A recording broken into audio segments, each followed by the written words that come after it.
If you've always wanted to bake bread at home but been intimidated about where to start, well, I am here at Rize Up Bakery in San Francisco. We're going to learn how to make beautiful bread with Z. How you doing? Nice to see you, Z. Nice to be here. Now, you have this gorgeous bakery. You make these beautiful sourdough loaves. I would love to know where you got your start. Well, I actually started at the beginning of the pandemic, like a lot of people.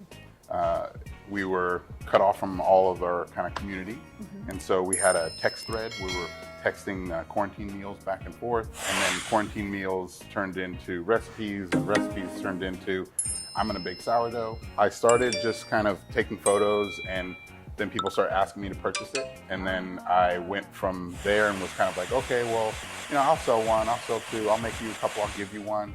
And then someone asked me to ship it to Brooklyn.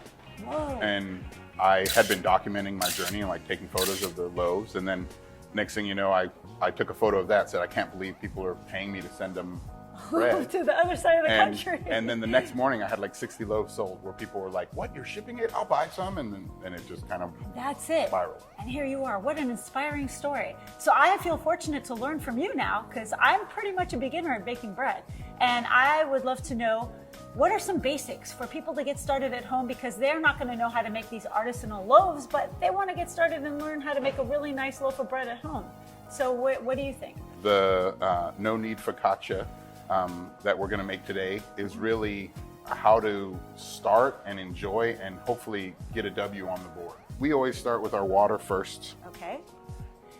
And one of the things is, if you're using yeast or sourdough, you're going to make sure that you want the temperature of your water is actually really important. So if I had to give people a tip, knowing what the temperature of your water can make or break or speed up or slow down things. So what temperature do you like? So 74 is like optimal.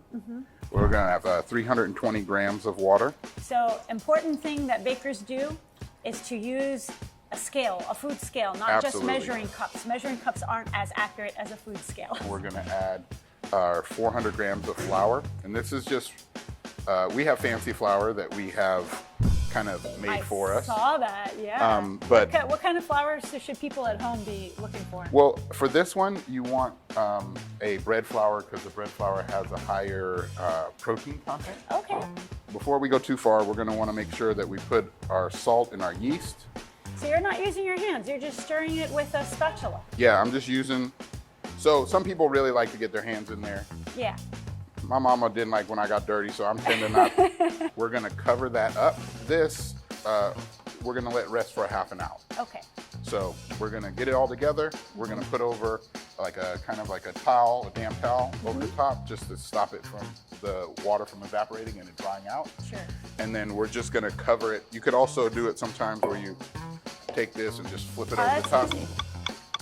It's the same dough in each of them, the same way it's the same dough in each of our sourdoughs.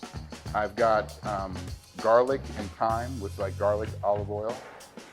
I've got our masala mixture, which is onions and turmeric and all sorts of goodies, serrano peppers.